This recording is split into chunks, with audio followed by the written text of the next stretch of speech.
देखिए यहाँ पे अवकलन समीकरण 9 पार्ट आपका यहाँ पे स्टार्ट कर रहे हैं। चूँकि ये जो अभी हम बता रहे हैं ना, ये आपको कम से कम 6 नंबर आपका क्लियर करेगा, ठीक है? इससे ऑब्जेक्टिव ढेर सारा पूछता है, क्वेश्चन बैंक आप देख सकते हैं, ठीक है? एकदम ध्यान से देखिएगा, पूरा समझ में आएगा। जैसे कोई भी फंक्शन जो है, ठीक है? y बराबर फंक्शन ऑफ x के रूप में, कोई भी फलन y बराबर फंक्शन ऑफ x के रूप में होता है। अगर इसका आप एक बार डिफरेंशिएट करते हैं, ठीक है? x का सापेक्ष d बट्टा डी एक्स, एक्स का सापेक्ष करते हैं ना y का, तो डी वाई बट्टा डी एक्स, इसका एक बार कीजिएगा तो दोनों एक ही चीज़ है। जैसे y बराबर फंक्शन ऑफ x, तो एक बार डिफरेंशिएट कीजिएगा तो डी वाई बट्टा डी एक्स, चाहे एफ डैश एक्स। तो इसका कोटि जो है, आप एक बार डिफरेंशिएट किए हैं, तो इसका कोटि जो है कितना है? एक है, ठीक है? लेकिन अगर अगेन डिफरेंशिएट कीजिएगा, फिर से कीजिएगा, तो डी टू वाई बटा डी एक्स स्क्वायर, तो एक बार हुआ है, तो ये आपका दो बार हो गया, ठीक है? तो जो है इसका कोटि कितना है? दो है। लेकिन वही मान लीजिएगा अगर करते हैं d three x, sorry d three y बटा डी एक्स क्यू, और यहाँ पे ट्रिपल डैश, तो इसका कोटि कितना है? तो तीन है, ठीक है? इससे एक चीज़ आपको पता चल गया होगा कि जितना बार डिफरेंशिएट होता है वही उसका कोटि होता है।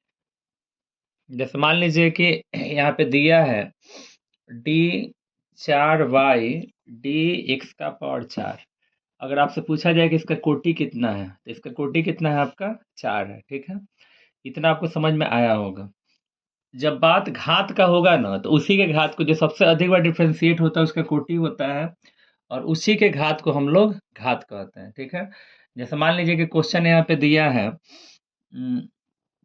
D four y d x का पावर चार का पावर दो, यहाँ पे two d three y d x cube का होल पावर चार डी टू वाई बटा डी एक्स पावर पाँच बराबर जीरो। ये अवकलन समीकरण हो गया। इसमें आपसे पूछा जाएगा कोटि, ठीक है? तो जब कोटि का बात होगा, देखिए ये हुआ है दो बार डिफरेंशिएट, ये हुआ है तीन बार, ये हुआ है चार बार। तो जो सबसे ज्यादा बार डिफरेंशिएट होता है ना, वही उसका कोटि होता है। तो ये ज्यादा बार डिफरेंशिएट हुआ है, तो इसका कोटि हो जाएगा चार। अब इसका घात अगर पूछ दें, तो घात का भी देखिए वही सवाल है। घात जब पूछेगा तो जो आपका कोटि होता है ना, उसी के घात को देखते हैं। भले इसका पावर पाँच है, इससे हमको कोई मतलब नहीं है, ठीक है? क्योंकि ये अधिक बार डिफरेंशिएट नहीं हुआ है, ठीक है? सबसे अधिक बार डिफरेंशिएट चार हुआ है, तो उसका जो घात होगा ना, उसी के साथ हम लोग को जाना पड़ेगा। तो इसका घात आपका कितना है? दो है, इसलिए यहाँ पे घात आपका कितना हो गया? दो है। तो इस टाइप का क्वेश्चन जो है आप लोग का इसी तरह से पूछता है। इसमें एक चीज और आप लोग को बताना है,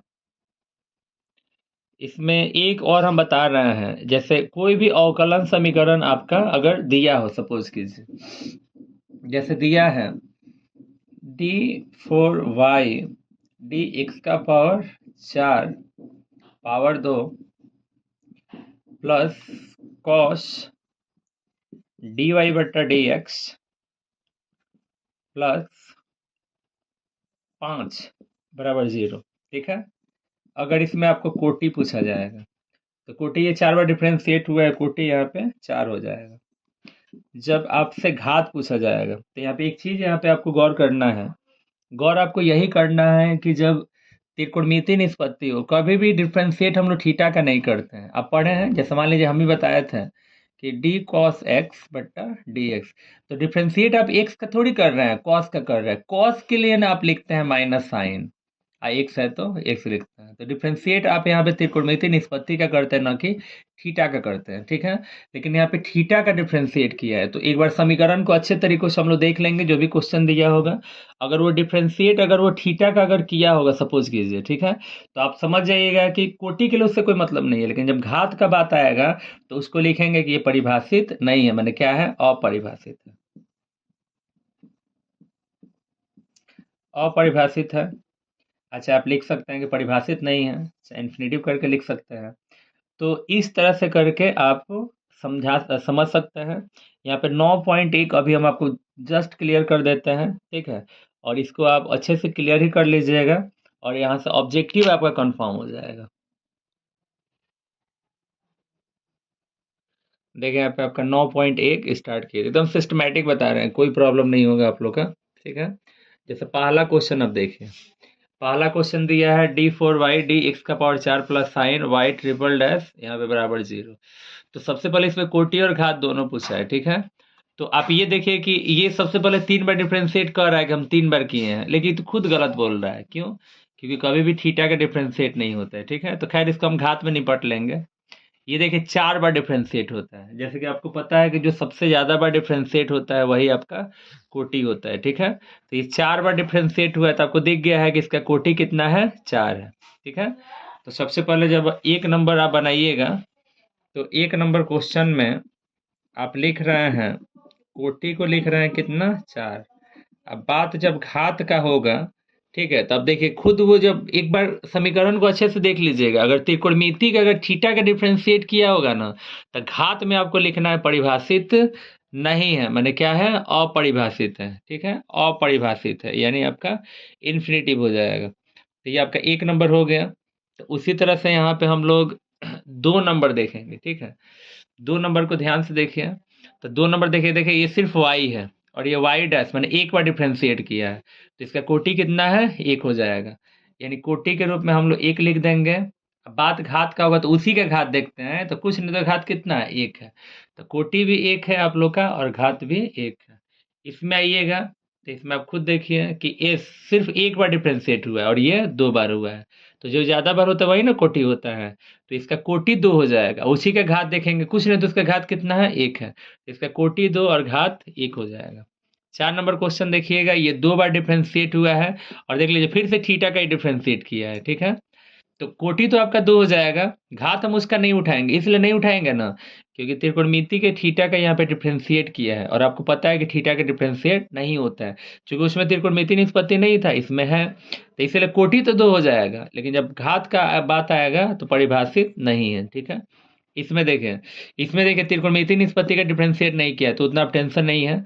इसमें देखिए 2 बार डिफरेंशिएट किया है, तो कोटि 2। अब बात जब घात का आएगा, तो घात का जब बात आएगा तो देखिए कुछ नहीं है, तो घात इसका कितना है, 1 है, तो घात कितना हो जाएगा, 1 हो जाएगा। इसको देखिए, इसमें एक बार भी डिफरेंशिएट नहीं हुआ है, 1 बार हुआ है, 2 बार हुआ है और 3 बार हुआ है। तो आपको पता है कि जो सबसे ज़्यादा बार डिफरेंशिएट होता है वही कोटि होता है, तो कोटि इसका कितना है, 3 है। अब उसी का घात देखते हैं, तो घात कितना है, 2 है। ठीक है, इतना आपको समझ में आया होगा। देखिए आपका ये 7 नंबर क्वेश्चन, देखिए ये 1 बार डिफरेंशिएट हुआ है, 2 बार हुआ है, ये 3 बार हुआ है। तो आपको लग रहा होगा कि इसका कोटि कितना है, 3 है। घात उसी के घात को देखेंगे, तो घात 1 है। तो जब कोटि पूछा जाए तो 3 और घात 1 है। इसमें देखिए, इसमें 1 बार भी नहीं हुआ है, 1 बार हुआ है, तो कोटि 1 है, उसी का घात देखेंगे, कुछ नहीं तो 1 है। इसमें देखिएगा, देखिए यहाँ पे त्रिकोणमिति के थीटा का डिफरेंशिएट कर दिया है, तो घात के बारे में तो आपके दिमाग में चल ही गया होगा। ये 1 बार हुआ है और ये 2 बार हुआ है, उसका कोटि कितना है, 2। अब बात जब घात का होगा तो परिभाषित नहीं है। ठीक है, ये आपका क्वेश्चन नंबर 9, ये आपका पहले 11 गलती से लिखा गया था। ठीक है, तो खैर नंबर से क्या मतलब है, क्वेश्चन से मतलब है। यहाँ पे y double dash y single dash, यहाँ पे y 1 बार भी नहीं हुआ है, 1 बार हुआ है और 2 बार हुआ है। तो जब 2 बार हुआ है तो कोटि 2 और घात 1 हो जाएगा। इसमें आइएगा तो 1 बार हुआ है, 2 बार हुआ है, तो कोटि 2 है और घात आपका 1 है। इसमें आइएगा, तो इसमें 1 बार भी नहीं हुआ है, 1 बार हुआ है और ये 2 बार हुआ है, कोटि 2 है। अब बात जब घात का आएगा तो कुछ नहीं तो उसका घात कितना है, 1 है। तो इस तरह से आप लोगों का 9.1 यहाँ पे समाप्त हो गया। ठीक है, और इसमें का क्वेश्चन आपका पूछेगा और नेक्स्ट वीडियो हम डालेंगे 9.2 का, 3 का, और पूरा केवल 9 पार्ट अगर आप पढ़ लेते हैं तो इससे कम से कम 30 नंबर का क्वेश्चन आपका फिक्स है कि इससे आता है, क्योंकि इसमें लॉन्ग क्वेश्चन हम आपको बताएंगे, 2 लॉन्ग क्वेश्चन इससे आता है। इस पूरे चैप्टर से 9 पार्ट को अगर पढ़ लेते हैं तो आपका पूछेगा। ठीक है।